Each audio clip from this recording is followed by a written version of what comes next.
On today's episode of Titus and Tate, we have a very special treat for the friends of the program. We are doing our fantasy football draft. The three of us are going to go through, pick all of the. I get Chris Johnson. That's my first pick. Okay, nice. Or Maurice Jones-Drew. CJ2K. That's a smart move. I want both of them. Okay. We're not doing that. I was joking. It is fantasy football. You're still playing, right? I'm still in fantasy football leagues. Okay. This year I'm only in 3 leagues. Last year I was in 7. This year only in 3. Yeah. No, it's not fun. It's not fun. But what I've learned over the years, like I create basically the same team in every league, and therefore I keep my head on a swivel. I'm gonna start a podcast for like the I'm not like anti-fantasy football. I'm just like not fantasy football. Yeah. I'm not like trying to like if you play fantasy football, I'm not going to tell you you're wrong. I just like don't play fantasy. And I wish there was a world that I could step into that's outside the fantasy realm. Okay. And I feel like maybe there's like a podcast world that I could build that's like that with the anti F1 stuff, you know? Like if you're someone who like woke up and you live in this world, you're like, I don't understand any of this discussion that's going on in the sports world. Come to my podcast and we'll all not talk about this. Yeah. We'll all talk about not talking about it. What we are talking about today is, are we talking about the Little League World Series at all? I honestly, when we came into the show, we're back in the studio, I don't know which if is we great, are. but I came into the studio today, and top of mind is the Honolulu Little Leaguers, because they shut the world down. Yeah. Coach Titus, you did it. We'll talk about that. I have a list of some basketball stuff going on. Adam Silver's NBA is not producing content like we need it to. And all of and Kevin Durant was a farce. Yeah, it was a waste of our time. Kevin Durant's always been a farce. Yes, but yes, we yeah. So the basketball content streets are a little barren right now. But there are a few things. So maybe we can play like a game of Blip or Bomb. I don't know. I like that game. I have a few. One of my favorite games. Yeah. You tell me if this is something, because I got a few things that maybe we could hit on. But for the most part, we are reading some emails. We got Dirty Laundry today because we did the Manti Te'o documentary review on Friday. Ran a little long. We get a little wordy when we talk about something like that. So we didn't get to any emails, so we're gonna get to some of them today. We were too busy reading through Lene Kakua's emails and other people's emails to talk about the beautiful dirty laundry we have. Yeah. So today it'll happen. So we'll read some of your emails today on the back half of the show. All that coming up. But first, Woody Durham.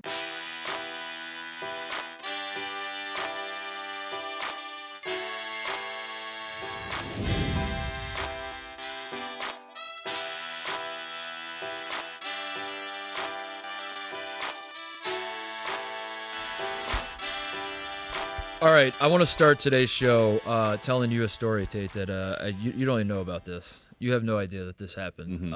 You just told me you had a story to tell. Yeah, I was trying to play this close to the vest because I didn't want I was starting to believe. And so here, I'll start with this. So I was listening to Russillo's latest show, and he was doing life advice with Kyle. And my name gets invoked because Kyle was wearing a hat that I bought Kyle. I was like browsing like some internet shop that I find some cool hats on sometimes, and I saw a hat about it said like, let me get a pack of Reds and $10 on Pump 6. I think what the hat said. And I do. And you see it, and you say, Kyle's going to love Kyle. that. And I was like, he's not going to wear it probably ever, but whatever. It's, it's like $30. He's going to say it. Yeah. He's going to say it. If nothing else, I wanted to buy it so I could give it to him and just have that moment of like, I thought of you in this moment. You could throw it away if you want. I don't really care. So he wears it when he was recording for the solo. He mentions my name. And then Russillo says something about how I look like a registered neighbor, I think was the quote he used. Because I had recently. Like a pedo? Yeah, I think so. Because I had recently tweeted. That's not very nice. It's fair though. It is fair. I had recently tweeted a picture. He's anti-hair though, so you're. Is that what it is? Yeah, I think it's that. I was in Montana and I was having a Coors Light and I tweeted a picture of myself and a lot of people have. By the way, as an aside, I do appreciate all the comments I get. Anytime I tweet a picture of myself, the comments of people that I look like crack me up. I cannot stop. Yeah. It really does. I'm getting a lot of Matthew McConaughey as of late, which should be nice. That's better than pedo. It's Matthew McConaughey in True Detective and Matthew McConaughey in Dallas Buyers Club. Which is Dallas Buyers Club is not what you want. You can do True Detective. So I get the Dallas Buyers Club and I'm like, I mean, thanks, I guess, McConaughey, sexiest man alive. 2-time winner, 3-time winner, yeah, I think maybe? 2-time. 2-time. That's pretty cool. But Dallas Buyers Club, that one's I don't know if that's the one I want. But anyway, Russillo brought that up that I just looked like he brought up how I look right now. And for those who listen to the show and don't watch us on YouTube, first of all, fix that. We put our shows up on YouTube. Go check that out. Yeah. But right now I'm rocking like shoulder length hair. We'll say I don't know how long my hair is. I've been growing my hair out a little bit, and I have a mustache, Tate, and I've had a mustache for a couple months now. Mm-hmm. I think that's really what it is. The mustache is what's throwing Russillo off. The mustache came about because I was shaving one day and I was bored, dude. I was just like, I'm 35 and I'm going through probably a midlife crisis of some sort. And I was like, I'm just going to leave the mustache for a day or two. And then I liked it. And then I kind of kept it. I was going to keep it for like a week. And then something happened. And that's what I wanted to get to. And that's the story time because I wanted to address this. That I've been keeping this mustache for a while because there's a show called HBO's Winning Time. Yes. That put out an open casting call for a role of Kurt Rambis. Mm-hmm. And I reached out to HBO and seriously submitted my headshots and said I want this role because I want to be Kurt Rambis. I want to be Kurt Rambis. Yeah. I have the mustache. It was during the window when I was like just thinking of temporarily having a mustache for a week or two or whatever. But then I was like, oh my God, I think I might be Kurt Rambis. I looked in the mirror. I looked at a picture of Kurt Rambis. I looked back. I was going back and forth. I was like, oh my God, I might be Kurt Rambis. So this was like a month ago, maybe. They put out the open casting call. They say, here are the requirements. Jeff Pearlman put this out. I saw he put it on Twitter. He wrote the book. He wrote the book. He is Winning Time. Yeah. Season 2 shooting right now. You must live in LA full time. Bang. No acting experience required. Bang.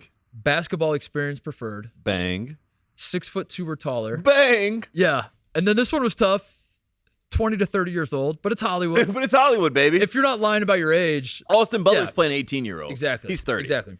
So I'm reading all this and I'm like, oh my God, dude, this is like, I have to do this. I have to submit for this. So I send in my headshots. I immediately hear back. They say, this is incredible. I put on all of my information. I'm like, I live in Marina Del Rey full time. I was like, put your lease on there. Yeah. I was like, here's my lease.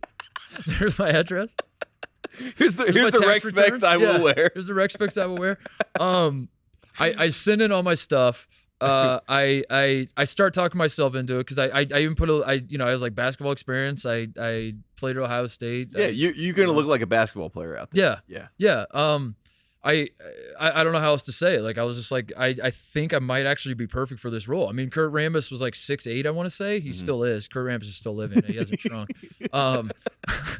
But so I think the guy who plays Magic is actually like 6'2". Yeah. So I was thinking I'm 6'4". Like that translates. Like Hollywood Magic. Mm-hmm. Not Magic Johnson. Hollywood, the magic of Hollywood could make me look 6'8". I started talking myself into it. I think I'm a perfect role. And then I even put something in the and you are 6'4", so like 6'4" translates to 6'8". That's what I'm saying, dude. And I was like, I think I'm perfect for the role. But also I put something in there. I was like, I work in media and like I'm comfortable in front of a camera. Like I don't know, we do these shows all the time. Yeah, we're on camera right now. Yeah, there's a red light. I'm looking at right. You tell me I'm on. Let's go, baby. I hear back, Tate. Okay. They email me back. They're like, we love it. Let's do an audition. Did you go audition? I did an audition. They sent me a script.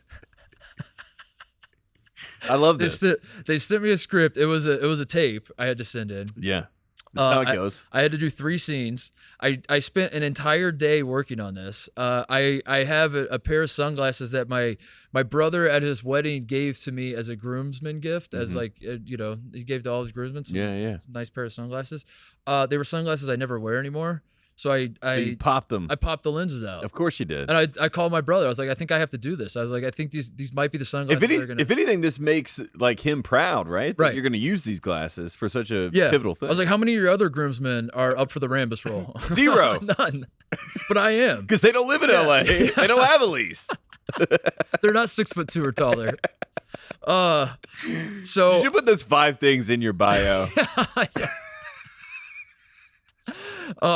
So I pop out the sunglasses. I think they were like some Ray-Ban Wayfarer type. Nice. Like you know the look. Like, yeah. Pretty. I pop them out. I put them on. I put on a tank top. I stare in the mirror and I was like, oh my God. I am Kurt. Where did Mark go? This is Kurt Rambis looking back at me. You got to go method. Yeah. Oh, you went method. I did go method. I went method, dude. And I was on Kurt Rambis's Wikipedia reading everything there is to know about this guy. Okay. I'm on YouTube watching every interview I can, both of young Kurt Rambis and old Kurt Rambis, which like isn't helpful for the role, to be honest. I don't need older Kurt Rambis to channel young Kurt Rambis, but at the same time, it's good to see where he ended up. It's good to see where the character goes. Yes.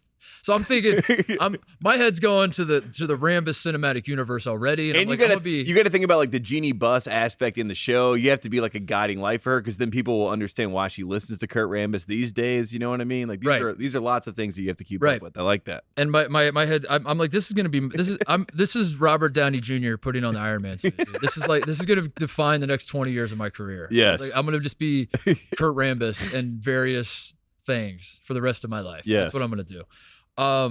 So I'm literally just looking at pictures of Kurt. Should I put the glasses on? I don't know if I have. Would that help if I threw them on? So I go to my little my apartment is not great for like what I'm trying to do. Like they send me a script and they're like, we need shoot these scenes, and I'm trying to figure out like what room to shoot them in. I figured I'm gonna do it in my little cramped office area that I have. Yeah. So I set up a camera. I read the script like 10,000 times. I have no acting experience, really. I was in Ty Verda's music video. I don't know if you guys saw that. Yeah. That was pretty good. That was big for us. That was pretty good. I was in a Ringer video one time where I had a terrible Boston accent because Kyle didn't want to be in the... Bill backed out of the video, foisted it onto Kyle. Yeah, Kyle foisted it onto you. Yeah. That was we had one good video there where we did some acting, but it wasn't really acting. We were just being honest. Yeah, that's acting. And then I had to do the Boston one because Jason Gallagher called me and I accidentally answered my phone. And he's like, "Are you around the studio?" And I was like, "Yeah, no." Shout out to Jason. You shouldn't have said that. He's like, "Gotcha." So I had a little bit of acting experience, but anyway, I shoot these 3 scenes, and I don't think I'm at liberty to say what was in the script. It wasn't winning time, but they were tough scenes, man. They were tough scenes. It was like one of them was I had to chew gum. It was pick up a piece of gum and you put it in your mouth and you're kind of chomping some gum as you're talking. And I was like, I don't really have gum. I don't know how I'm gonna do this. So I shot this scene fake chewing gum, which I thought was like, that's the next level acting. That's next level acting. Because you might not have gum on set. Yeah. They might not want you to have gum. I was straight chewing and just kind of going like this. Did you look up videos of Kurt Rambis chewing? Yeah, dude. And by the way, like all of these scenes, it was cracking me up because like the scenes were like 2 lines. It was like 2 lines. Yeah, of course. How much is Kurt Rambis going to say in the show? It's kind of great. It's the perfect role to be in because it's necessary. Right. It's like a player that everyone's looking for. Everyone's like, "Where's number 31? Where's number 31?" But you don't have to carry the show. You don't have to be Magic or Kareem. Dude, so the lead up to this, I talked myself in and out of getting this because you know how I'm the same way with Ohio State in any basketball tournament where I'm immediately like, holy shit, we're winning the national championship. Yeah. I looked at the bracket, we have a path. Look at this path. And then I put the bracket down, I start clapping, I like call my friends, I'm like, we're winning the national championship, and then I pick the bracket back up, I'm like, oh, we're screwed. Yeah. We're losing game 1. And that's what I was doing with this role, was like just going back and forth, like this is the cinematic, the Rambis cinematic universe. I'm never getting a call back. It was going back and forth. But anyway, there was another scene that I had to shoot that was there was no it was an action scene. It was like we want to see, I forget what it was like a fight at a basketball practice or something. Like I'm fighting with another. So I'm shooting this thing in my office. There's no one else in on camera with me because it's just like a reading of the script, and I have to now like get physical where I'm like jumping up for a rebound and throwing elbows and stuff. And I was like, I don't know how to do this, but I made it work. I did the best I could.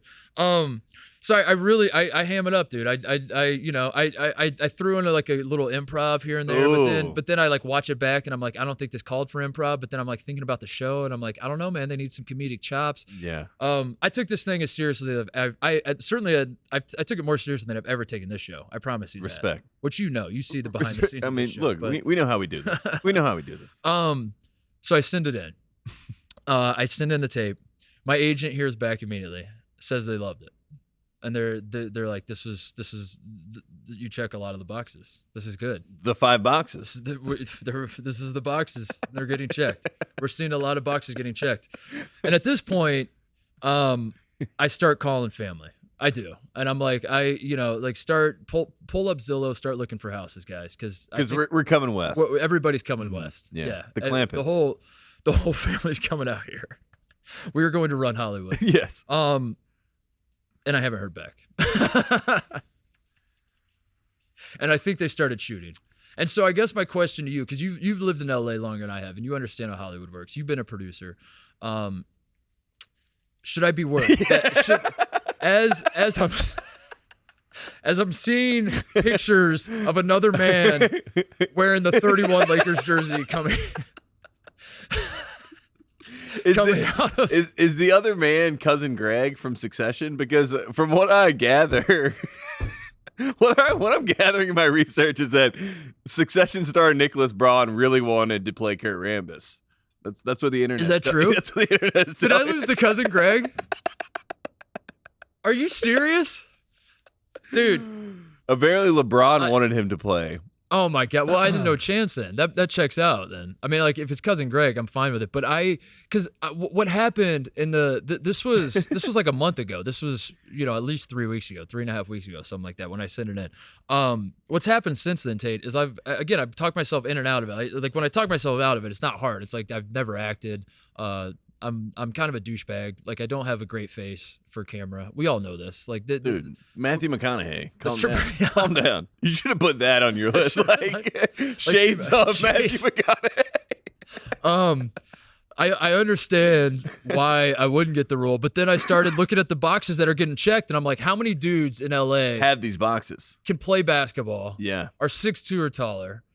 Would be comfortable in front of a camera? Are have the mustache and the hair already, so you don't have to put on the prosthetics and whatever it is, the makeup and all that. Yeah, you're saving money on the production. Yeah, dude. I was like, this is easy peasy. Yeah. Throw me out there. You have your own glasses that you're bringing? Yeah, I'll bring my own glasses. So you're telling me cousin Greg brought his own glasses? I started really thinking about it, and I was like, man, I'm not going to get the part. I know I'm not, but at the same time, like, man, I got to see who's going to get this part because I check a lot of the boxes. Is there anybody that checks the boxes better than I do? Cousin Greg might. He might, but did he play somewhere? Does he have game? I don't think that he has the basketball experience. I don't think he checks that box. So now I'm starting to see how tall wonder, Nicholas Braun is. Because here's the theory I came up with why I haven't heard back. Do you think they watch Mr. Rainmaker? He's 6'7", cousin Greg. That's too tall, dude. That's gonna look like he's like 7'4". He's gonna look like Boban in this. I don't know, but that helps in the audition, right? Kurt Rambis is in the room, and he walks in, and Rambis is like, my height. But when the Rambis character's taller than Kareem, that's gonna be weird. That's gonna be weird. Because I think Kareem is 6'6", right? The guy that's playing Kareem. That's gonna be weird. I think you're right. I think you were the perfect height for Kurt Rambis, like 6'4". What I think happened is they saw Mr. Rainmaker and they realized that Rambis was like a role guy and he was like a gritty guy, and they thought like if you bring me to the set, I'm just getting buckets on everything. Yeah, they thought like, main character that you were gonna take over the game. Yeah, they're like you're gonna change history. People are gonna think that Kurt Rambis actually won these titles. Exactly. I had half a mind of telling you on air, and like I was trying to play close to the vest because like in my head again, because I was delusional. I thought if even if there's like a 4% chance I get this role, you don't want to say something and then that jeopardize it. I don't want to say something to jeopardize it. Yeah, I definitely didn't want to do that. And then the other part was like, I think the funniest outcome is I do get put onto the show, and I just like you're just watching the show, you don't even know it, and the people that listen to our show don't even know it, and you're just watching Winning Time Season 2, and that would have happened. Up, yeah. And then I would have been like, God, that guy looks like Matthew McConaughey. But I think I probably was too handsome and too good at basketball. I think it's like a little. Yeah. It's not believable. Yeah, you were too good to be Kurt Rambis. But I don't know. I will say that you're like Kurt Rambis is. Are we sure he's in the first 2 episodes? You know what I mean? Because right now they could be shooting the first 2 episodes. Do you think there's hope? I think there's still a chance. I mean, it does. If you did see someone in a 31 jersey, that hurts. But I think Rambis changed numbers to 18. I was joking. I didn't actually see. Yeah, I didn't actually. So I think you have a chance. Okay. I don't think it's over. Is what I would say. Okay. First 2 episodes are being shot right now. I feel like if it goes along the lines of the first season, right, the heavy basketball, the playoffs are going to be, episodes 5 on. Can I shave my mustache? I guess what I'm asking. No. I'm gonna have a mustache for the next like 8 years because I'm just waiting for the phone to ring. I'm waiting for Hollywood. What you really want to do is be like the stand-in, right? Like if it doesn't work out where you're the main Rambus, you want to be backup Rambus. Where like I would be Rambus fine with that, dude. I would be fine. But you're on set. I told you when I moved here, I had one dream, and it was to have my penis show up on a Game of Thrones episode. Yeah, and that was it. That was the only acting ambition that I had. And House of Dragon, I mean, there's a chance, dude. Honestly, it's a really good show. I would love to. I like that. I would love to collaborate. I think that you could get on that show. And look, they haven't had the same penis ratio as Game of Thrones, but it could happen. Don't doubt yourself, kid. Maybe that's why I wasn't cast as Rambus, because I would be in every locker room scene. Yeah. Coach is giving the. Yeah, in my mind, Rambus here, he's just butt naked. Jason Segel's giving a speech. I'm just walking around with my dick flopping around. They're like, God damn it, dude. Why would he have his penis out at halftime? That's just like, Rambus. I don't know, dude. That's just Rambus, dude. I'm just playing the role. From what I gather in my research, I'm just playing the role. Oh, man. So, great story. If we have any winning time producers that listen or writers or anything, I'm not going to beg for it. That's the other thing. Like, I thought about like going public with it, with like trying to start a Twitter campaign like I did with the Chicago State job or something, but that's not classy. That's not what Hollywood's after. So I was trying to keep it. And the white collar execs, they don't like grassroots. They don't like that. Marketing. Yeah, they don't want that. And I appreciate that. So I was trying to do it by the book. Yeah. But at the same time, I haven't heard anything for 3 weeks, a month, whatever it's been. I'm getting called a pedophile on Ryan Russillo's podcast. And I'm like, something's got to give here. Like, am I going to get the call back? Is it going to happen? I don't know. I do think that Ryan's comment came from a place of hair hate. You know what I mean? It was hair hate. It has nothing to, especially like even a mustache, you know, a thick mustache. Okay. He's like, it's I fair, have to man. go at him. It's fair. I accept all we could have Russillo on this podcast to talk about college. Like when we have weeks. First off, I love week 0. I know you're seeing all the week 0 talk of college football. It's not week 1. It's week 0. Carolina played, right? Yeah. Oh my God. Did we play? Week 0 winners? Were you the big winners of week 0? 5 touchdowns for my boy Drake May. Luke May's little brother. Looked amazing. I'm like, is this guy not the number 1 pick? Are you kidding me? It's unbelievable. He's he's probably the Heisman frontrunner right now. From what I saw, no one else has played. No, that's what I'm saying. From what I saw, Drake May won. Number 2, Amarion Hampton. Number 3, George Pettaway, our 2 running backs. So those are top 3 Heisman right now, which I'm really excited about. Classic football school. Just what we do, run it back. But week 0 is what we need in college basketball. I want to take that concept, and we need to have Russillo come on and give us like a week 0 preview. Break down the week 0 of college like what's going on in college basketball. Yeah, that's not a bad idea. That's my idea. All right, that was story time. That was a good story. The story might not be over. I don't know. Like you said, I might get a stand-in thing. Like I'm very very serious about it. As much as I was laughing, like I can't stress enough that I took an entire day of my life, dude. And it probably, like a seasoned actor, this would have taken like 20 minutes. I'm sure, to shoot these 3 scenes. I watched it back 100 times. I reshot it. I said I'm smacking my fake gum a little too much in this one. Let me redo that. Yeah. I don't know. I took it seriously, and I thought I could at least get like a no. I thought I could at least get like a email my agent and say like, we're going a different direction. Haven't gotten that, so like I think there's still hope, but at the same time, I don't know how actors do it. I really don't. Like if I was, and Rambus is from Indiana, by the way. Born in Indiana, dude. Terre Haute, Indiana. Terre Haute. You think I didn't know that? Yeah. You think I didn't put that in my? Look, I'm looking up Kurt Rambus's IMDb right now to see what other roles you could look at to get some ideas of who Kurt Rambus really is as an actor. Seventh Heaven. He was on 2 seasons of Seventh Heaven. Go check it out. Yeah. Coach Cleary. I think as I think back on it, I think ending every scene by looking into the camera and saying I'm Kurt fucking Rambus. Yeah. That might have been not what they were looking for. But it's also that's good ad lib. Yeah, it's good ad lib. I mean, Kurt Rambus saw that and was like, that's actually me. I do believe this. I believe that if you let Kurt Rambus watch every audition tape that was sent in, and I only know who else was up for this part, I believe that he would have picked me. I do believe that. I do. I don't know. And maybe I'm going to hang the banner in my own office. What would be great is that if Matthew McConaughey also went out for Kurt Rambus. Like, Matthew McConaughey. That would be something. But I have a Hollywood story now, so that's cool. Like, you know, I'm going to be telling, like, if I ever get invited to those Hollywood swanky parties, be careful. I'm going to talk about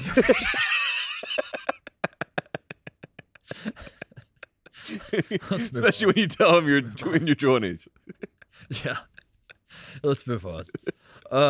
All right, should we talk about like actual basketball? Yeah, why not? Can we talk about I wanted to play a game with you called Blip or Bomb because my favorite.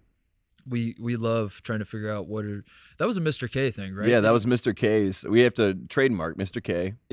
What was the origin of that? Was it like losing to Stephen F. Austin at home? Was a 25-point favorite at the buzzer? Yeah, I think, and it was a blip. And he was like, "This is just a blip. This yeah, wasn't a bomb. This isn't who this team is." Yeah. Mm-hmm. And we love that. We just love the idea yeah. of Blip And then we bomb. used it for like all the Zion stories that are coming out that he was like had a house and was getting paid. Just blips. So you tell me if these are blips or bombs. So there's a story out of this South Germany newspaper that's actually the name of the newspaper in German. I don't speak German, so I don't know how to pronounce it. Yeah. But I translated the name of the newspaper, and in English it's just called South Germany newspaper, which I think is like actual. It's very helpful that they name them that. It's to the point. This is South Germany. It's not like the Munich Gazette or something. It's just South Germany. It's just in general the South Germany newspaper. That Luka Dončić is a cigarette smoker. Yeah.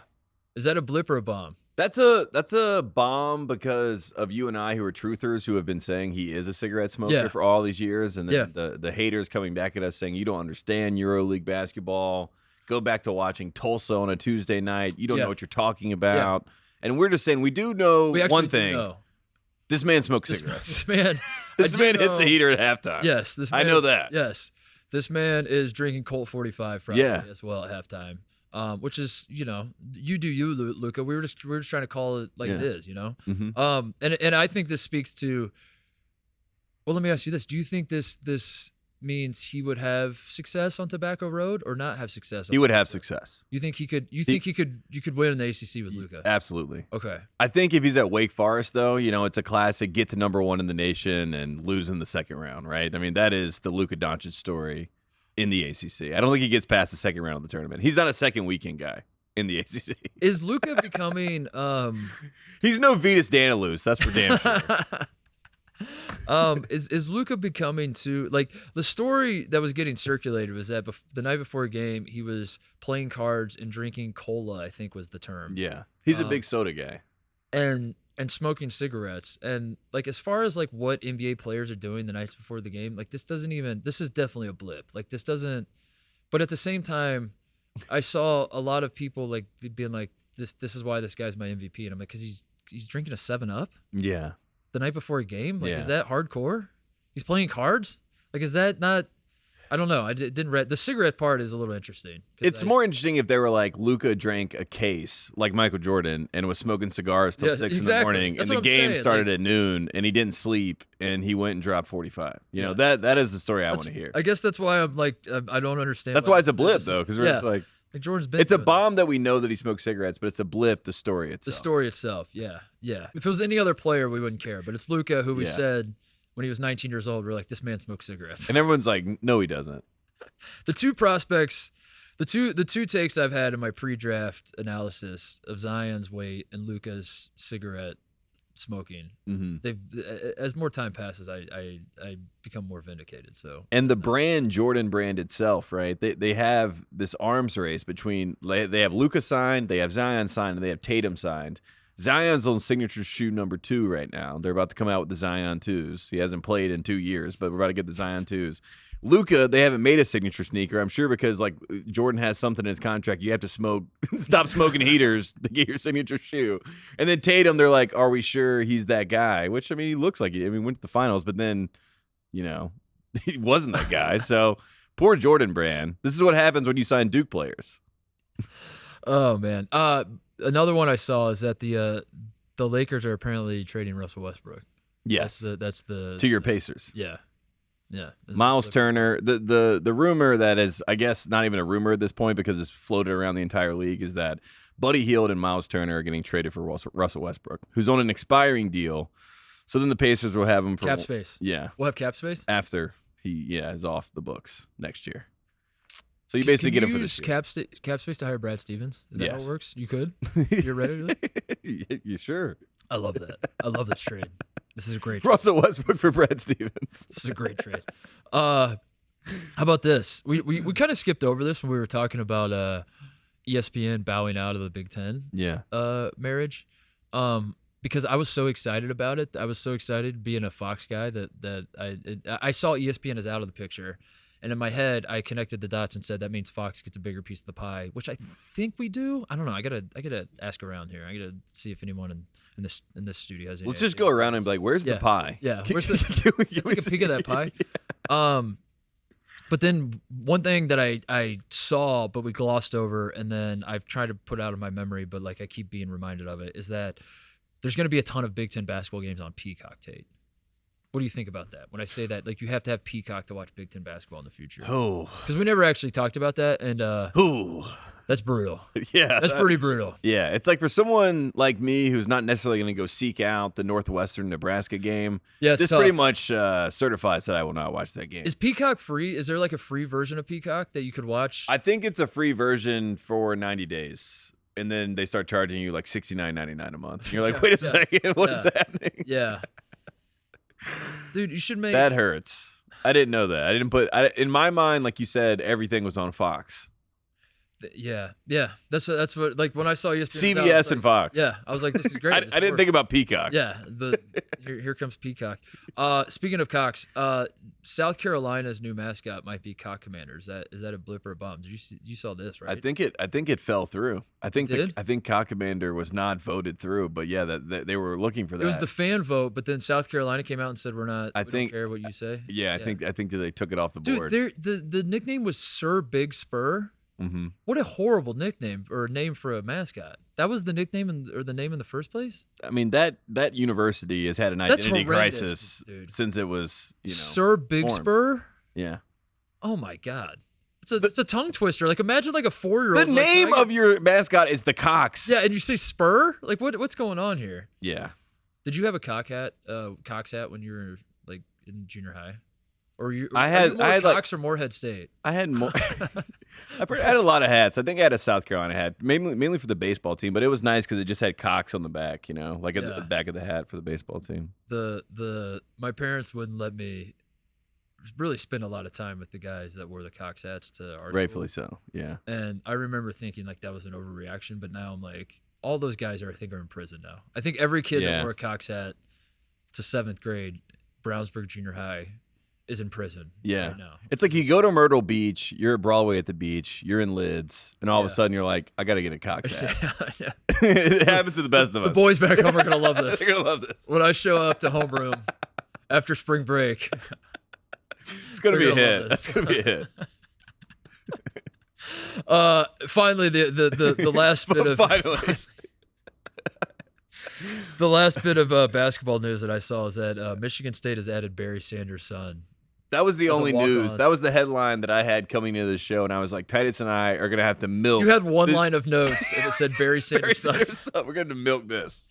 This is 30 minutes. So Steven Izzo is going to be a super senior. Steven Izzo strikes me as I think Steven might listen to the show, to be honest with you. And if you are listening, Steven, here's what I suggest you do. You should go for the record. You should go for the Seth Towns 8 years of Big Ten basketball record. I do think he could pull it off. I thought he was a senior last year, but I think he's a senior this year. He's still on the team. But I gotta, like, if Michigan State on when they do their little Midnight Madness, whatever they call it, where Tom Izzo comes out and like his Kiss get up or riding a motorcycle or whatever it is, you know what I'm talking about. Yeah. On that night, part of that show should be Steven Izzo versus Nick Sanders. I think Nick's his name, Barry Sanders' kid. They should just play one-on-one, like do stuff like that. Yeah. Brought to you by T-Max 101. This is the greatest walk-on inter-squad situation I think I've ever heard of in college basketball. Barry Sanders' son, Tom Izzo's son, on the same team. Yeah. Look it out. Let's go. I mean, I love the idea of Barry Sanders being around the program. You know what I mean? As the Detroit Lions are coming back into our purview because of Hard Knocks, and we're talking about Barry Sanders more and like how great he was as a running back, he's back in the consciousness, and we need him on the sidelines. We need the cutaway to Barry Sanders. We need Tom Izzo after the game going and shaking hands and laughing with Barry Sanders. This is a great brand play. I love to see it. I don't know how good his son is, but put him in the game a little bit. Yeah, Barry Sanders excited. Barry Sanders, they live in Detroit, right? Like I assume that's. I assume so. Yeah, because he was calling. He's like one and of the I think Nick Sanders is like he went to high school in Detroit or something somewhere in the area. So he'll be close, right? Yeah, he's gonna be a lot of. That is cool. That is good for Michigan State. If you're an Oklahoma State fan, do you get upset about this? I think you got to let it slide. Yeah. As long as he's not like at football games. That's what I was gonna say. Football and basketball are different. I think. Yeah. Yeah. If he's like sitting there with Magic, like it's a big game.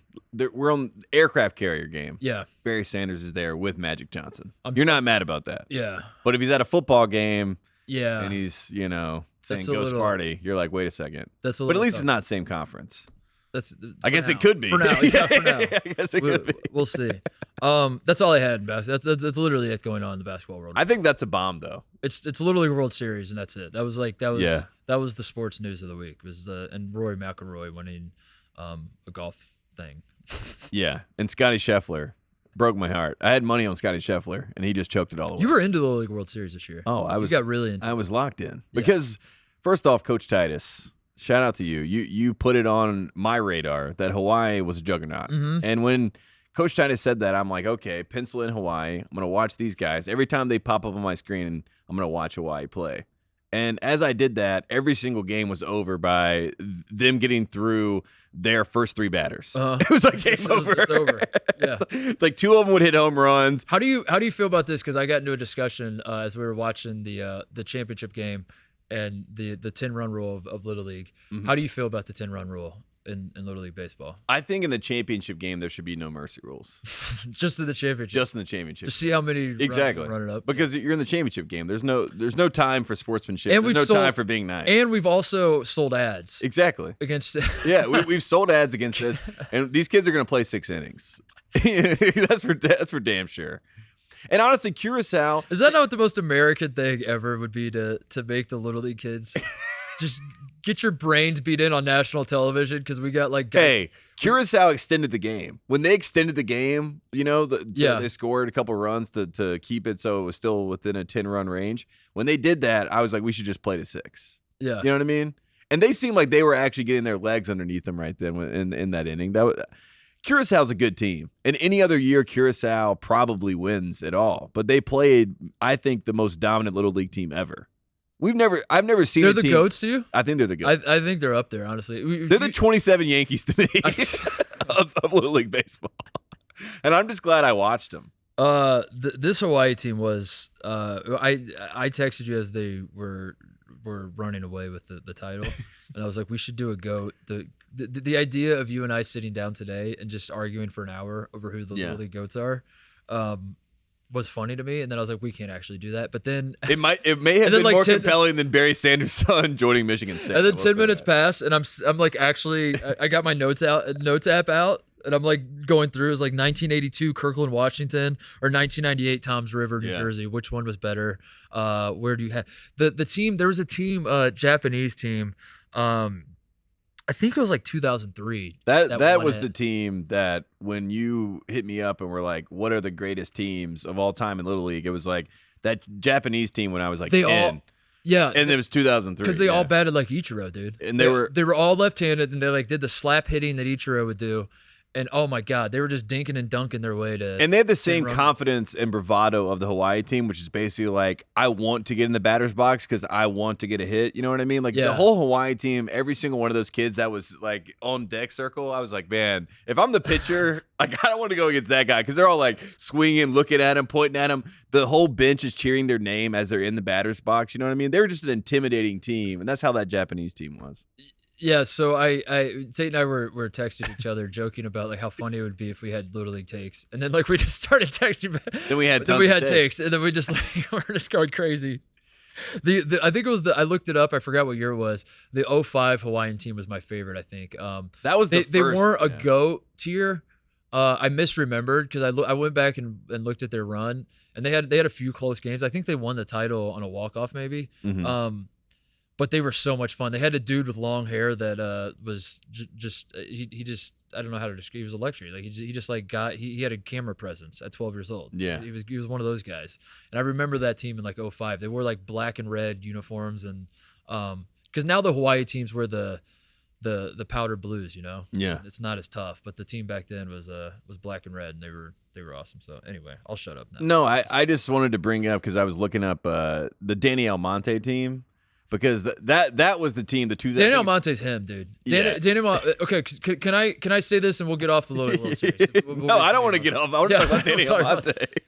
If you are someone who argues that Barry Bonds belongs in the Baseball Hall of Fame, but you also laugh at Danny Almonte or like think that Danny Almonte cheated in any way or like doesn't deserve being showered with praise every time we bring up his name, you're a hypocrite. Mm-hmm. Like this, I don't care. Danny Almonte is far and away the GOAT in Little League Baseball. Like not even close, not even kind of close. Yeah. And yeah, sure, he was 2 years older than everybody. That's not his fault, you know.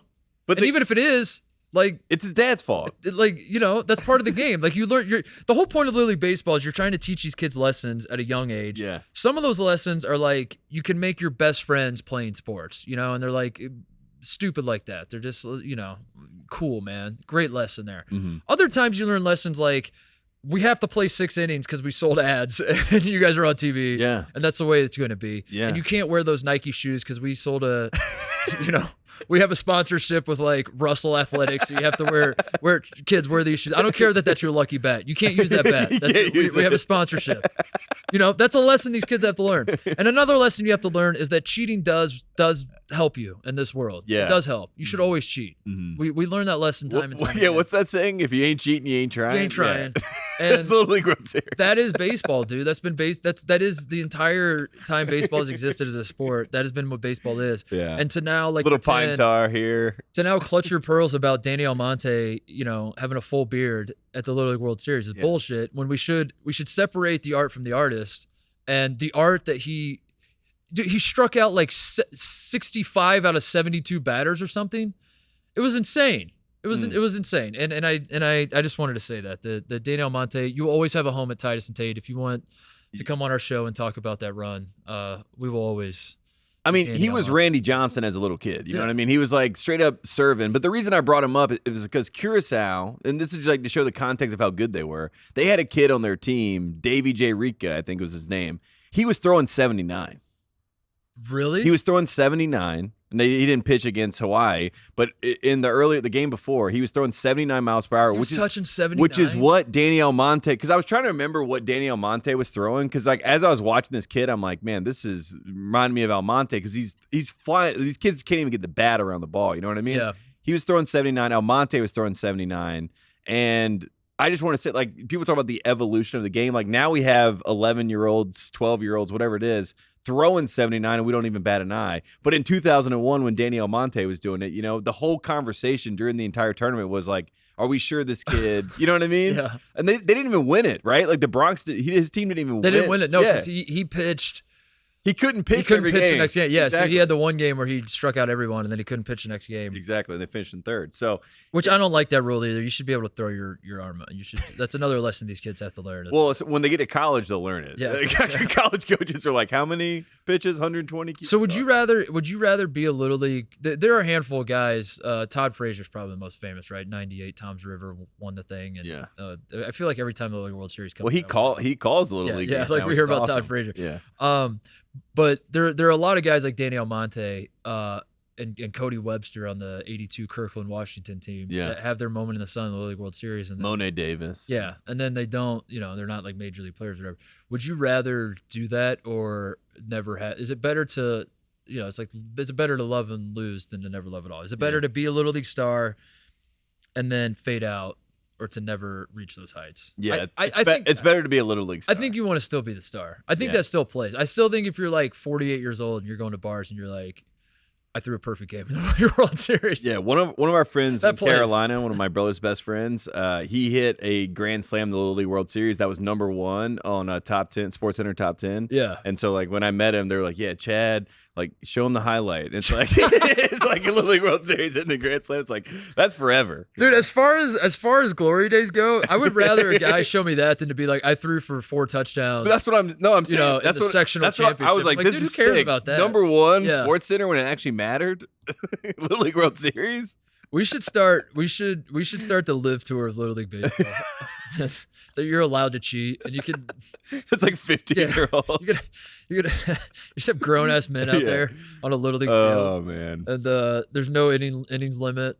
All their favorite players are like controversial players. Like underneath, it's like favorite player Rafael Palmeiro. Favorite actors are all the porn stars. Was that real, by the way? It was real. The one that I brought up on the show where you and Jim were like, you got ball sacked. No, that kid put... it was actually real. Yeah, it was real. Yeah. Which is amazing. I mean, I didn't know who that actress was that he put there, but... The kids are all right. The kids are still funny. The kids are still buying Cox hats. That's for sure. That's the guy. I can't imagine if... what my parents would have done if some kid on my Little League team was listing porn stars. My dad was the coach. My dad would have kicked him off the team. Unless he was 6'1", he could throw 79 miles an hour. Yeah, yes. All right, let's take a break, come back, and read some emails. How about that? Let's do it. All right, let's do some dirty laundry before we get out of here, Jim. We usually do these on Fridays, Tate, but like I said, last week we got a little too excited. Manti. A little too excited about Manti. Far from it. We didn't have time. Far from it. I will never forget that. I want to respond to everyone on the internet when they say something I don't agree with. Like, no, far from it. Yeah. Titus, you look like McConaughey and Dallas Buyers Club. No, I say no. Far from it. Far from it. But let's read some emails. TitusandTate@gmail.com is the email address. We will try to read emails on the show, especially during days when Barry Sanders' son is the big news in college basketball world. Jim, take it away. What are the people saying? All right. First up, 20 years ago, I was a male cheerleader. You can make fun of me about that. It's okay. I mean, that's pretty easy. He was a male cheerleader at a Big Ten school. The coach at the school is still coaching at the school. I used to yell at our players through my megaphone when they missed a defensive assignment, took a bad shot, failed to box out, or didn't dive for loose balls. Some of the girls on the team were friendly with the basketball players and eventually told me the players could hear me and they didn't like that I was blasting them during games. I asked if they had complained to the coach, and it turned out they had. I asked what the coach told them, and they said, the coach said, the cheerleader is right. Thanks for the pod. The cheerleader. Let's make sure it's the cheerleader is right. Isn't that a Heroes? Yeah. What was the Heroes tagline? Save the cheerleader? Do you remember that show? The Hayden Panettiere is the cheerleader. Yeah, I think, yeah. It wasn't the cheerleaders, right? It was like save the girl, save the world. Save the whatever. But that has to be like a smaller school. Like what do you say, a Big Ten school though, right? Save the cheerleader, save the world. Yeah, Big Ten school it says. What school are we thinking here, Tate? Because that doesn't. Ohio State. I mean, no, he's still Ohio there. State's 20 years still there though. The head coach. That's what he said. It's Michigan State. Izzo. It's Izzo. Yeah. It's like as he's saying it, I'm like, well, Tom Izzo. And it's Izzo. All right. And it's also like something that Tom Izzo would be like, he's right. Yeah. You are missing that assignments. That is true. But in my head, it played out as like it's happening in a gym that's really quiet. And like the whole arena can hear the cheerleader yelling through the Northwestern. Yeah. But Michigan State, that does feel like an Izzo move. Is like Izzo would agree with the cheerleader. Would 100% agree with the cheerleader. That's pretty funny though. I do like shout that. Out to the cheerleader. There's a lot, I don't want to stereotype all cheerleaders or anything, but there's probably more often than not the cheerleaders might not even know what the hell's going on out there. Yeah. So to have cheerleader that's like into the game and I've actually said that before because when they talk into the little, I'm like, what are they even saying in there that matters? But I like to hear the guys actually being like, box out, right? Because most of the time the cheers are like defense. Yeah, you're like we know, we're trying, we know, thank you. Or like. Let's get a basket. Dun, dun, dun, dun, dun. Or like, we're trying to get a basket. This isn't constructive. Yes. It's like the Lene Kakua texts that are just like, babe. Yeah. Babe, make a play. Babe, make a play. So to have someone that's like calling out. Stop the run. Control the clock. Was this guy studying film and calling out actions is what I want to know. Because that would be really helpful, actually. Hammer. That would trip me up if you're playing on the road and you're running a play and the home cheerleaders are calling out your actions. Yeah. Oh my god! Right, that's a good idea. Yeah, watch the backdoor cut. 34 is going to backdoor cut. Every year, a manager should have to be a cheerleader. You know what I mean? Like one, it's great drama because like, can he lift his cheerleader? Can he handle it? But then he also knows all the plays. It's a great idea. Yeah. Do it. No, you. Go ahead. Move on. Next email. Sorry. Okay. Hi, Jim and Mark and Tate. I played a sport. I swam, but I know you guys like to keep it vague. Well, nice to put I swam and then say keep it vague after. Whatever. I swam at UMass, and the head coach at the time was a guy who had been around since the 70s. Once at practice, we asked him if he could bring back the cursive script U logo instead of the current branding, and he informed us that Coach Cal had actually designed that one himself. Naturally, I asked if he had any good Coach Cal stories. He laughed and told us the obligatory smart man, good coach, yada, yada, yada, BS before, then proceeding to tell us about the time Cal came into a compliance meeting raving about a defensive scheme he had come up with to anyone who would listen. The way my coach told it, he wouldn't stop talking until someone finally yelled out, "John, it's just basketball." That made me laugh. I hope it makes you guys laugh too. John, it's just basketball.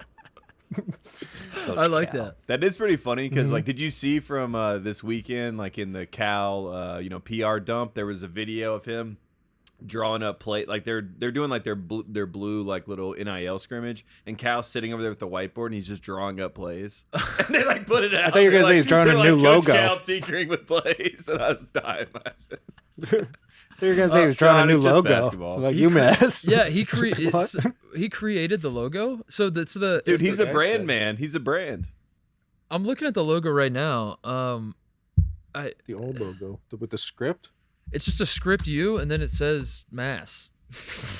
I mean, and kind of blockish letters. It's Coach Cal. It is definitely. I will say it's definitely better than the current logo that they have. The current logo they have. Is he saying he made the script one or he made the current one? I guess the script one he they created used to the have script with one, Camby, right? Because that was Camby's team. Yeah, I don't know. UMass needs a rebrand though. That's what I didn't really think about it until now. Frank Martin's there, right? Frank Martin is there, and Frank Martin is trying. They just got a 4-star commit, by the way. Let's get a rebrand. Yeah. Let's get it. I'm calling for a UMass rebrand. I'm calling for it. I feel like Derek Kellogg just went back to them too. Make it happen. And they have a statue of Calipari. Remember, he went and got a statue there. That's right. Yeah. I don't like that. You can't have a statue of a guy who's but coaching division. But it makes more sense. It makes more sense because he came up with your brand, your logo. I know, but you could have I'm fine with the Cal statue eventually, but like he's coaching Division I. Yeah. You might actually play this man. You're technically competing against this man. You can't have a statue of another man. What is he doing in the statue? Is he leaving the campus? He's like walking away from the stadium.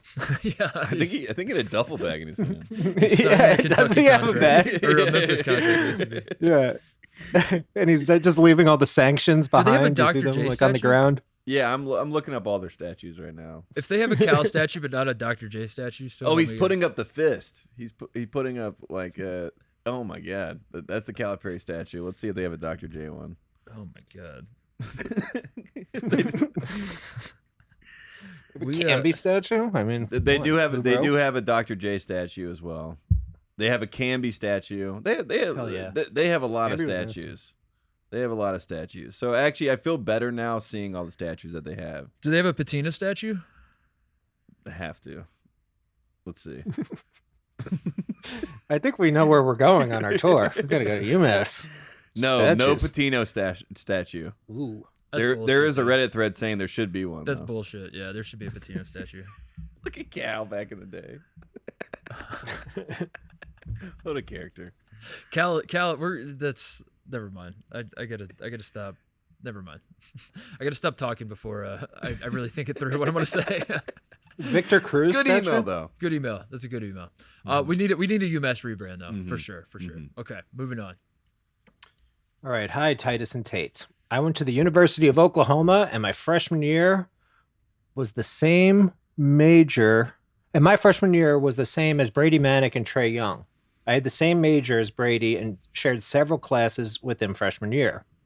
What I can report is that Brady is the most dedicated student athlete I ever saw on campus. The man never missed a single class. My roommate and I shared an ethics class with him at 9 a.m. Monday, Wednesday, Friday, and throughout the semester, we started going less and less because we were lazy, but Brady was always there in the same exact seat. So because of this, we were the world's biggest Brady Manick fans and were crushed when he transferred to UNC. Also, can report that I don't believe Trey Young ever stepped foot in an academic building. My funniest student athlete encounter was with a player who got drafted a year ago and is currently in the NFL when he cheated on an exam. He only showed up to class 4 times the entire semester, and on the final exam day, he sat down next to these girls and I overheard a girl tell him, "You should sit on the other side next to her because she studied more." But I'm not a narc, so I didn't tell anyone. Love the pod. Oh man. Yeah, there's something that's special about those academic rooms. Who did Brady Manick send that in? Is that? Yeah, right. No, it just shows student athletes, you know what I mean? That's great student athletes like Luke May, who went to his 8 a.m., Brady Manick, who went to every one of his classes. That's what Carolina does. We have great student athletes. Dude, that was famously, from Roy Williams. Famously known for our student athletes. Oh, my God. That's not surprising. Nothing surprised me about that. Although Brady Manick, that is a little surprising. I meant the other parts. The Trae Young. Yeah, none of that. That doesn't surprise me. I mean, but also, we can't, like, these guys were like, we didn't go to every class, so how can they confirm that Brady was at every class? How long are we going to keep the facade going with the student athlete part of I know that there are forces at play that are trying to get rid of the academics altogether. I'm just curious, like, what the timeline is with this. When will we live in a world where college athletes will no longer have to fake going to class? You just simply don't ever go to class. It's gonna be like Auburn. You know, Auburn, all the players have like it's like basically like student athlete track. It's like their own track of learning, and they're all are like in that's what it's gonna be. I've always argued that you should be able to major in your sport. Yeah. Why not? I majored in football. Because honestly, majoring in basketball is probably more useful than some of the other. And then you learn about like the salary cap in the NBA, and you learn about like overseas leagues, and like you do the whole thing. All of it. Yeah, that should be. Those are like the only classes you take, and then like you get a ton of credits for all the time you put in a major in basketball, minor in econ. Yeah, I'd hire you. Good email. Is that it? Mm-hmm. No, we got some more. Okay. All right, next one. I thought he was like, yeah. No, that's not it. Not. What was the Manti quote? Not far from it. Far from it. Yeah, far from it. That's it. Anyway, did you know On3 was founded by the same man who founded Rivals, sold Rivals and cashed out, then founded 24/7 Sports, sold it and cashed out, and now has started his third recruiting service site. Man is a prime candidate for Bad Guy of the Year. Yeah, what the hell? Who is this man? Whose man's is this? Yeah, we got to make this documentary. This guy is unbelievable. So he basically just like, he keeps rebranding and selling the same thing over and over again. Who is this guy? Who is the... It turns out it's Condoleezza Rice. Who is the On3 guy? Dick Vitale. I just typed in. Who? It's Cal. That is funny because we brought up On3, and then Joe Tipton, our guy, he sent a nice note and explained how it all came to be, and broke it all down. But he didn't tell us it was the same guy that did 247 or Rivals before. Dude, this guy's him. I'm gonna say. Yeah, he might be him. He's definitely one of them ones. I mean, what the hell? Yeah. Did he start CBB Gospel? Because I saw that today. There's one guy that runs all of these sites. It's a monopoly. This goes all the way to the George top. Soros. I'm pretty sure it's George Soros doing college basketball recruiting. He's like, it's a great racket. Oh my God. That's amazing. I got some research to do now. Same. There goes my day. It's all the same dude. Thank you to that emailer. It's Fauci. After he sold that, he just retired. That's like isn't the Ferrari or Lamborghini? Isn't that what happened? Like Ferrari, I don't care to know the actual story, but like one of them broke away from the other and started Ferrari, like Lamborghini started. What Ferrari. Is this, an F1 pod? Lamborghini helped start Ferrari with Ferrari, and then broke away and started Lamborghini too, and then I don't know, it didn't work. Yeah, and just kept, Gap and Banana Republic and Abercrombie and whatever. They're all owned by the same guy. It's all the same guy. Yeah, it's crazy. Exactly. Kanye. Donda. All right, next one. When I was in college, I caddied at a ritzy country club in Westchester County. What up, Jim? Nice. Westchester. That's it. Boomer Esiason held a charity golf tournament where each foursome had one active pro quarterback. My group had Doug Flutie, which tells you how long ago this was. He was cool as shit, by the way, and seemed to be the only quarterback who wasn't a huge egomaniac. At the time, I go to hit the restroom, and out comes Brett Favre. He was probably the most famous active quarterback at the time. I was starstruck. In his booming southern drawl, he says, he announces to me and two other guys standing there, someone laid a mammoth turd in there. We go from awed to laughing hysterically. He starts jogging back to his foursome and yells back over his shoulder, "Shoot, fellas, it was me." When I go into the bathroom, I see that he signed his name in Sharpie on the stall, and that was the scene of the crime. What? When the round was over, when the round was over, I talked to multiple people who saw the autograph and couldn't believe that's why he wrote it in the stall at a country club with a 6-figure initiation fee. Brett Favre took a poop in the urinal. Brett Favre did it. Brett Favre pooped in the urinal and then signed it and then left it and then... He drew the dicks. Yeah, when you talk about an egomaniac. Dude, I will never forget this story as long as I live. Yeah. I don't even care if it's true. That's the joy also of him jogging and being like, "Shoot, it was me, fellas." Yeah. Yeah, over the shoulder. There's something about Mary moment from Brett Favre there, you know? You're like, wow, this guy is a character. Oh Shout out to Doug Flutie, though. Doug Flutie does seem like he'd be cool. I'd love to hear that. Brett Favre pooped in a urinal and then signed his name. Like, the pooping in the urinal is already funny enough, but he signed his name with a Sharpie? That's incredible. Good for him. Had a golf tournament in Westchester. Did he bring a Sharpie around? Oh, I guess. Where was this? Is this Wingfoot? Is Wingfoot's in Westchester? It could be. Right? It could be. Wingfoot's in Westchester. Yeah. We got to find that urinal. Are you in New York right now, Jim? Go to the golf course. I and say, I want to see that. That would be amazing if there's still a Brett Favre signature. Follow the scent. Oh, gross. They haven't flushed it. They're like, I haven't ever flushed it. Yeah, do not flush. They have like the little ropes around it. He sucked on the police tape. that's when they finally flushed it. They're like, yeah, we're done with this guy. Live webcam 24/7 looking at this. Oh man. Someone else wrote in. These are some great emails, review the rehearsal. Nice. These are great emails. Someone else, their subject was the rehearsal, and it says review the rehearsal.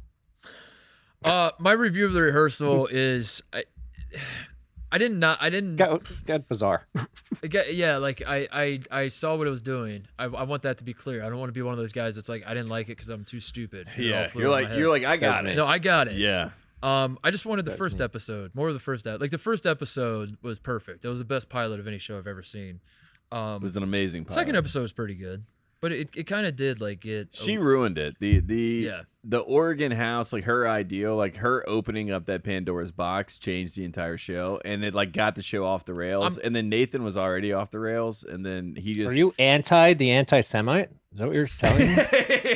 Yes. I mean, I couldn't believe some of the stuff she was saying. But it also dude. She threw him for such a loop, and he was already like he ended up like just a Nathan self-discovery show, which I feel like can't be a season 2. You know what I mean? Right. Unless season 2 is like actually like episode 1 of season 1. Right. Because it went so far into his own personal, discovery. Well, I think and he crossed some moral lines. Like when he got the actor to say he was like off air, and then like that was his grandpa, and the guy wipes the grandpa's ass, but it was all like that was. I was like, this is too far. Like, this is evil. You know what I mean? Like, the thing with Remy, the kid was sad as hell too. Yeah, and the kid, and then if you're the mom of that kid and you watch the show and you watch him playing you, I'm sure that had to, you know what I mean? I thought he was gonna. That was bizarre too. I thought he was going to propose to the mom, the real life mom. Yeah. I thought when the kid was, I was gonna say, if she listens to this, call me. Which I mean, she was really cool and everything. I was like, that would actually be great for Nathan, Yeah. Like if they just ended up together. Yeah. And he raised his kid. But then you're like, what am I saying? That's the craziest thing I've ever heard. It was a great show. When season 2 starts, I'm going to watch it the second it airs. Exactly. It's fascinating. But yeah, it was a little, my head was spinning a little too much, and I wanted a little more laughing. Yeah. A little less spinning. But I was still laughing my ass off throughout the show. So. I was laughing in shock a lot. You know what I mean? Like, I could not believe what was happening. I also don't think there's going to be a season 2 of The Rehearsal. I think there's going to be another show. Yeah. Whoa. And there's somehow... But it's in the same universe. Season 2 is the season 2 itself. Exactly. Yeah. It's just him being the mom, dad, what if, dad, mom, whatever the hell he was at the end. What if I'm season 2 of The Rehearsal trying to get the Kurt Rambis role somehow? That would be nice. I'd watch that. Can we figure that out? Can I get cast into The Rehearsal in order to get cast into Kurt Rambis? I don't know. I think that'd be can. Nice. He's in NoHo. He's close by where I am. So, I mean, Nathan's little, acting shop that he set up, that sign was still there. Like his little acting studio where he had the fielder method. You could go learn the fielder method. That would be hilarious if you... Just go stand out there and wait. What if you inadvertently end up on the rehearsal? You're just like going about your business, like running errands. You're just going to the dry cleaners, and then like say you show up on the rehearsal somehow. That would be my dream. Yeah. I told you guys I saw him that one day. I wish I screamed "Justice for Remy" as I drove by him, but I didn't do it. Sad. He came on Bill's pod however many years ago, and he talked about steampunk. Yeah, that's right. The entire time, it was like talking to me about it, and I had no idea what it was at the time. And then at the time, and then I had to go look it up because he's like, Google it, look it up. I'm like, what the hell is this? What are you talking about? The podcast ends, we shut everything down. It goes back to being normal, and Nathan is still talking. Like he never broke. You know what I mean? He never. Yeah. Like he was on the podcast as himself. He left as himself, and I think Nathan's Nathan. Which is fascinating. He's one of those guys that I admire greatly. I love his work. I think he's a genius. I do not want to hang out with him socially ever. Never. I think he's also like he's also like a serial killer who, to our knowledge, has not killed anybody. Yeah. You know what I mean? He's got like the serial killer brain where when he donates his brain to science and you like put it up against like a serial killer brain, it's gonna look very similar. It was also crazy. The actor that was playing him, in the meta world that he created, the Nathan actor, like how cold he was and how like short and things. Like you were like, wow, this is how Nathan views himself, to be this cold and this. Like, yeah, right. That makes it even crazier. That's crazier. Anything else? I liked when he asked that kid if he was a good dad, and the kid's like, "You're a good scene partner." You're a good scene partner. That was great, it's just like the funniest thing I've ever seen. That kid was such a anything great else? actor. Somebody asked, why the hell aren't you losers in the Athletics 40 under 40 for college sports? We were. What? We were last year. We were last year. That was the college basketball one. Oh, not just for sports. Not for the college sports one. College sports. Dude, that sucks. I mean, it's one of those things where, it's a lot of payola. Far from it. Here's the thing. Whatever that means. It doesn't even fit. Whatever. Here's the thing about. Are you upset about not being on the list? No. Far from it. About not getting recognized by our peers. Oh man. And awards in general. I have found that they're all bullshit and stupid. Until I win one. Yeah, and then I'll have respect for I respect the group. Institution that is giving, but when I am not nominated, when I'm not included, I don't care. It's all stupid. It's all very, very stupid. No, I don't care. I don't. It's whatever. You can't put us on. The only thing that I ever cared about was the Academy and the Academy Awards and like maybe winning an Oscar. And then they gave The Shape of Water for Best Picture, and I was like, done. Never mind. No respect. I have no respect for any of this anymore. Jim until we win one, and then I know. Then Jim won an Emmy once upon a time. We were nominated for an Emmy together, and we lost to. We didn't lose to the Slime, did we? We lost to. We lost to Mount Everest. No. Or TNT, NBA on TNT. I think we lost to the TNT Tuesday show with. It doesn't matter because the moment I Dwayne lost, I was Wade. like, "This is stupid. I don't care anyway." Well, you guys are going to lose to the Japan trip next year. You know what I mean? So you get ready for that. Get ready for that. Oh, guys. shout out, close out. There you go. No, I didn't know the athletic thing existed. To be honest with you, I didn't either. But now I'm hurt. Now I'm upset. Thank now you, emailer. Now I'm gonna subscribe to the Athletic just so I can cancel my subscription. Now I'm upset. Anything else, Jim? Is that it? No, that's about it. These are great emails, man. We're getting some far really good from emails. it. Far from anything else. Friends of the program must know that we are in like a content, just void right now. These are the most fun, dude. Honestly, these are. I have more fun with these shows than I do breaking down like Houston's strength of schedule. Yeah. Which we will do. And I believe in Houston this year. So I think Houston's going to win the national championship this year. Houston's going to win in Houston. That's your headline. There you go. There's your college basketball talk on the podcast this week. Shout outs, closeouts. Let's wrap it up. Shout out to Drake May, my quarterback one, my guy. 5 touchdowns in his first week for the North Carolina Tar Heels. But playing at App State this weekend, I'm going to be back in North Carolina with my family to watch this game. You're going back home for week 1? Yeah, for week 1. Didn't go back for week 0. Going back for week 1. You're playing at App State? At App State, where Mac Brown started.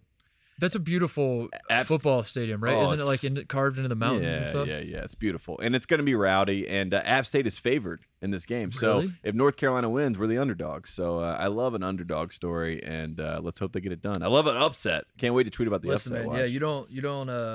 Yeah, you might not like it, but a lot of people in Columbus, huge App State fans. So like I like App State. I'm a bit like. If we love App State in Columbus, yeah, of for course, sure. You have to. Yeah. That was a great game. I was in Chapel Hill going to a football game, but we watched that game at Top of the Hill before the game. Yeah, and I've never seen Topo that excited for something that we had nothing. Yeah, we had nothing to do with. Everyone was like, "This is great." I'm pretty sure they still like if you looked up App State merchandise and the biggest markets. Mm-hmm.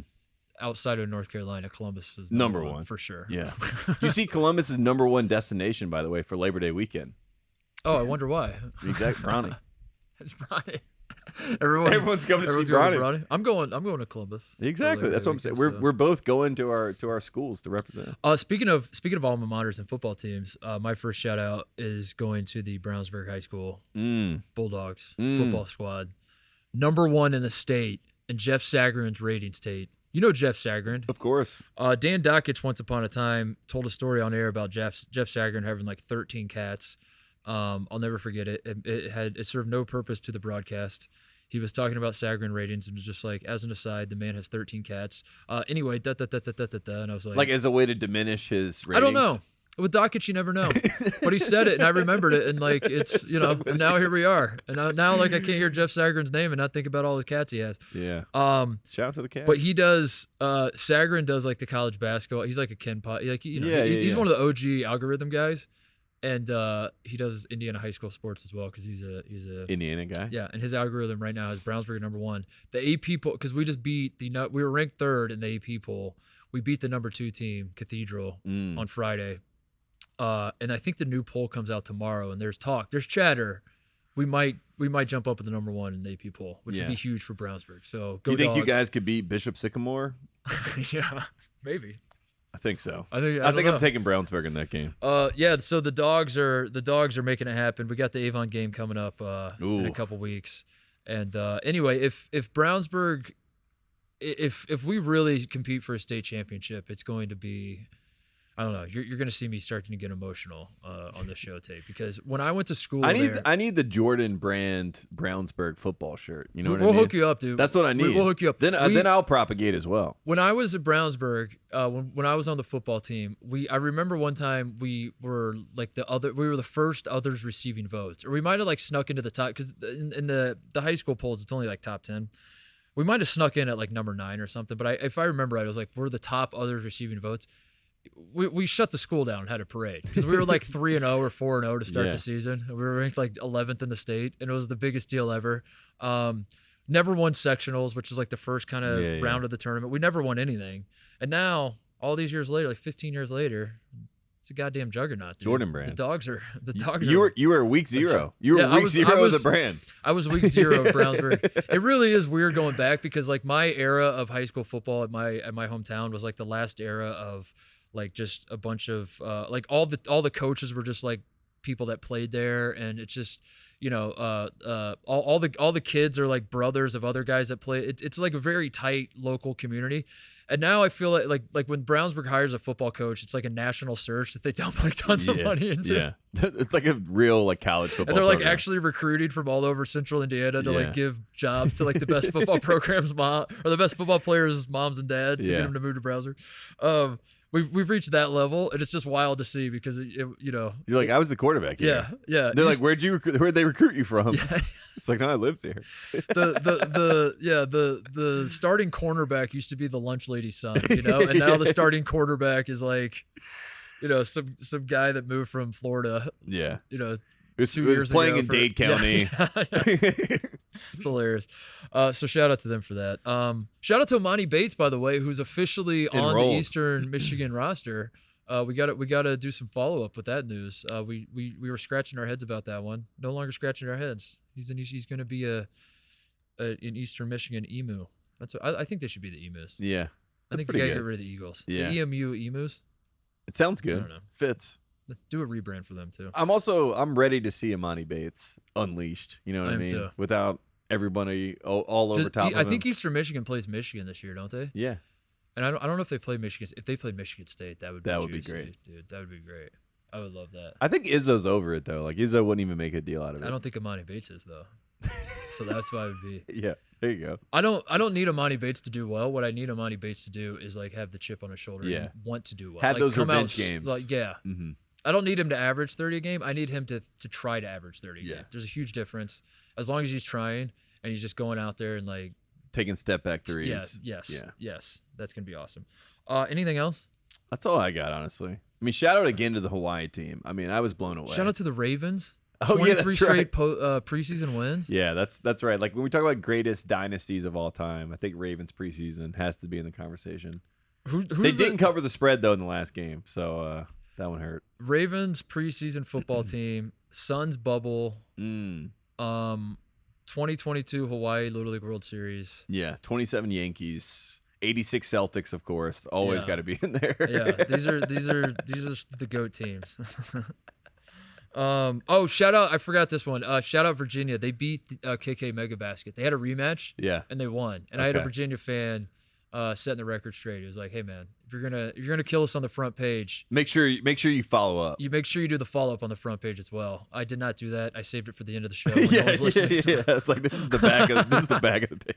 But I did my journalistic duty of doing the follow up nonetheless. I think that's it. I think that's all I got. I felt really good for a show that we didn't have much to talk about, where again Barry Sanders' son signing up to play for Michigan State led the show. Pretty good show. Do I get worried when I wake up on a day when there's not a lot to talk about and we have to do a show? Far from it. No. Far from it. Because we have the most fun when there's not much to talk about. We'll see you guys Friday.